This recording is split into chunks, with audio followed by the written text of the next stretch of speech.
Hi viewers, welcome to vision 5 TV.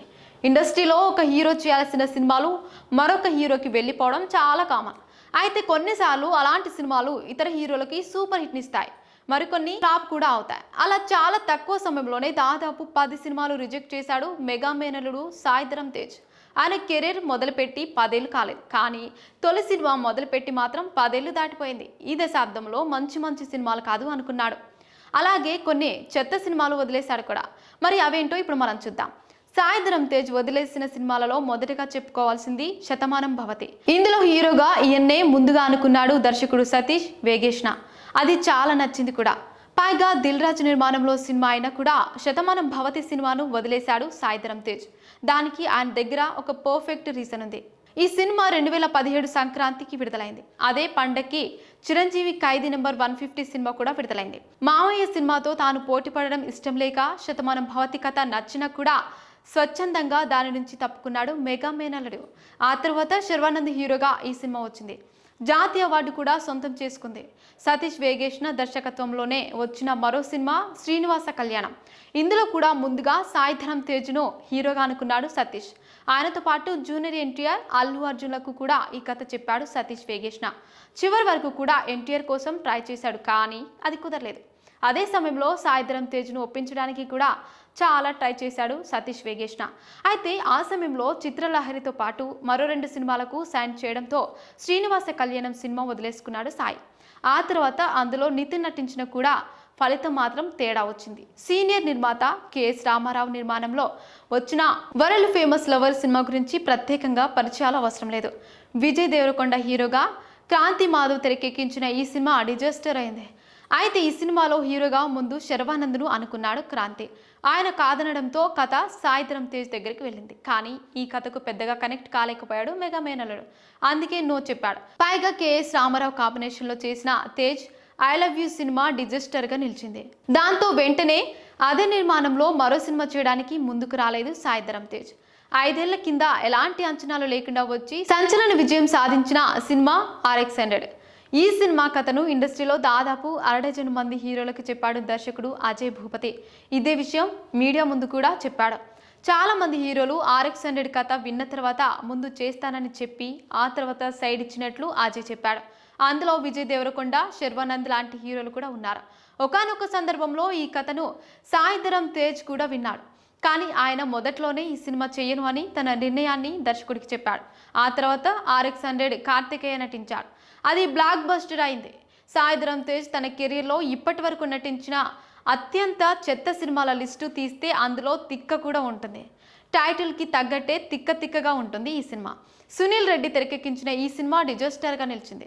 అయితే తిక్క cinema విడుదలకు ముందే ఈయనతో మరో సినిమా చేయడానికి సాయి కమిట్ అయ్యాడు. కానీ ఆ సినిమా విడుదలైన ఫలితం చూసిన తర్వాత తన నిర్ణయాన్ని మార్చుకున్నాడు. సుకుమార్ రైటింగ్స్లో ఆ మధ్య ఒక సినిమా అనౌన్స్ చేశాడు సాయి ధరమ్. ఈ సినిమాకి కథ, screen play, creative director Sukumar అందించారు.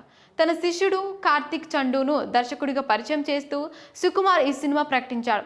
దీనికి సంబంధించిన పోస్టర్ కూడా విడుదలైంది. జాతకాల నేపథ్యంలో ఈ కథ కొనసాగనుందని తెలిపారు దర్శక నిర్మాతలు. అయితే కేవలం పోస్టర్ దగ్గరే సినిమా ఆగిపోయింది. ఇప్పటి వరకు దీనికి సంబంధించిన ఎలాంటి అప్డేటు బయటకైతే రాలేదు. షూటింగ్ మొదలు పెట్టకుండానే ఆగిపోయింది సుకుమార్ సాయి ధరమ్ తేజ్ సినిమా. సాయి కిరణ్ అడవి తెరకెక్కించిన కేరింత సినిమా గుర్తుందా? 2015లో వచ్చిన ఈ సినిమా 3 ఇడియట్స్ సినిమాకు తెలుగు వెర్షన్లా ఉంటుంది. దిల్ రాజు నిర్మించిన ఈ సినిమా పర్లేదు అనిపించింది. అయితే ఈ సినిమాలో ముందు హీరోగా సాయి ధరమ్ తేజ్ నటించాల్సి ఉంది. అప్పటికే దిల్ రాజు బ్యానర్లో పిల్లా నువ్వు లేని జీవితం సినిమా చేశాడు సాయి. ఈ సినిమా షూటింగ్ జరుగుతున్నప్పుడే మరో 2 సినిమాలకు దిల్ రాజుతో కమిట్ అయ్యాడు సాయి ధరమ్ తేజ్. ఈ క్రమంలో తన దగ్గరికి వచ్చిన కేరింత సినిమాను కాదని చెప్పాడు సాయి. ఇంత సాఫ్ట్ సినిమాలలో తాను నటించలేనని చెప్పేశాడు. దిల్ రాజు నిర్మాణంలో ఆ మధ్య మరో సినిమాకి కూడా నో చెప్పాడు మెగా మేనల్లుడు. కొత్త దర్శకుడితో ఈ సినిమా చేయాలనుకున్నారు దిల్ రాజు. కథ విన్న తర్వాత ప్రాజెక్ట్ కూడా సెట్ అయింది. దీనిపై అధికారిక ప్రకటన కూడా వచ్చింది. కానీ అనివార్య కారణాలతో సినిమాను అర్ధాంతరంగా ఆపేశారు. దీనిపై ఇప్పటి వరకు మళ్ళీ అప్డేట్ లేదు. అలా ఈ సినిమా మొదలు పెట్టకుండానే ఆగిపోయింది. చిత్రం ఏంటంటే సాయితో ఆపేసిన ఈ సినిమాను దిల్ రాజు మళ్ళీ ముట్టుకోలేదు. కథ నచ్చితే మల్టీ స్టారర్ సినిమాల్లో నటించడానికి తనకు ఎలాంటి అభ్యంతరం లేదని ఇప్పటికే చాలాసార్లు చెప్పాడు సాయి.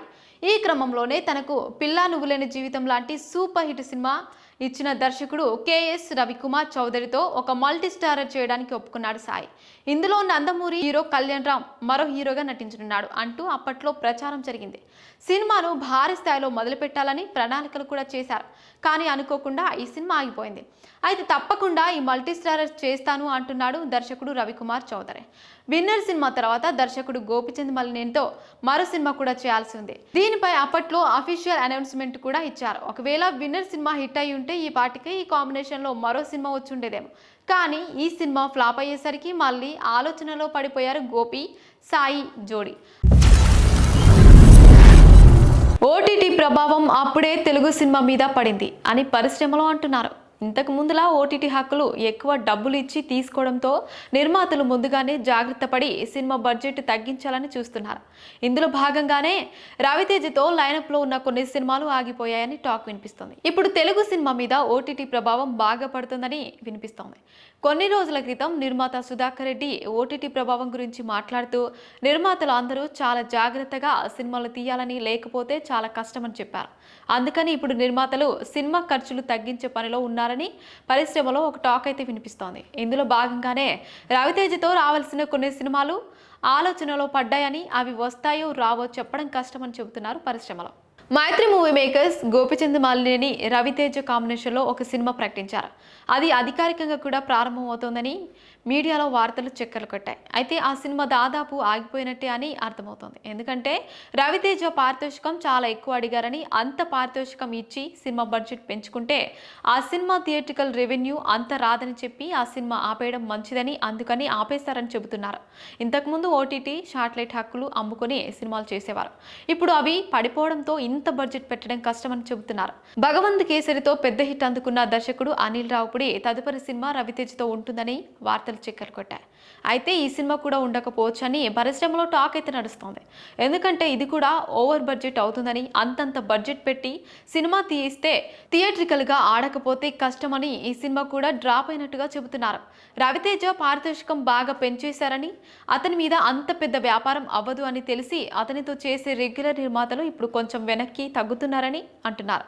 ఈ రెండే కాకుండా రవితేజతో చేయబోయే ఇంకో సినిమా కూడా ఆగిపోయినట్టుగా పరిశ్రమలో టాక్ అయితే వినబడుతోంది.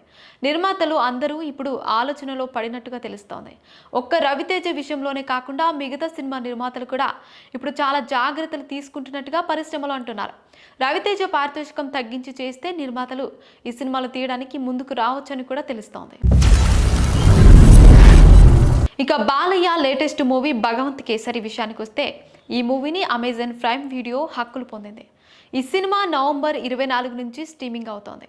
ఈ సినిమాతో బాలయ్య ఓ అరుదైన రికార్డును క్రియేట్ చేశారు. వరుసగా తన 3 సినిమాలు అమెరికాలో $1 మిలియన్ సాధించి ఆదరగొట్టాయి. బోయపాటి దర్శకత్వంలో వచ్చిన అఖండ, గోపిచంద్ మలినేని దర్శకత్వంలో వచ్చిన వీరసింహారెడ్డి, ఇక లేటెస్ట్గా అనిల్ రావుపుడి దర్శకత్వంలో వచ్చిన భగవంత్ కేసరి. ఈ 3 సినిమాలు వరుసగా అమెరికాలో $1 మిలియన్ వసూలు చేసి వావ్ అనిపించాయి. ఈ సినిమా ప్రపంచవ్యాప్తంగా 100 కోట్ల గ్రాసును సాధించి కేక పెట్టించింది. ఇక ఇది కూడా బాలయ్య కెరీర్లో అరుదైన రికార్డ్ అనే చెప్పాలి. ఏజ్కు తగ్గ పాత్రలో నటిస్తూ మంచి కమర్షియల్ హిట్ను అందుకోవడం అదర్స్ అని అంటున్నారు ఆయన ఫ్యాన్స్ అందరు కూడా.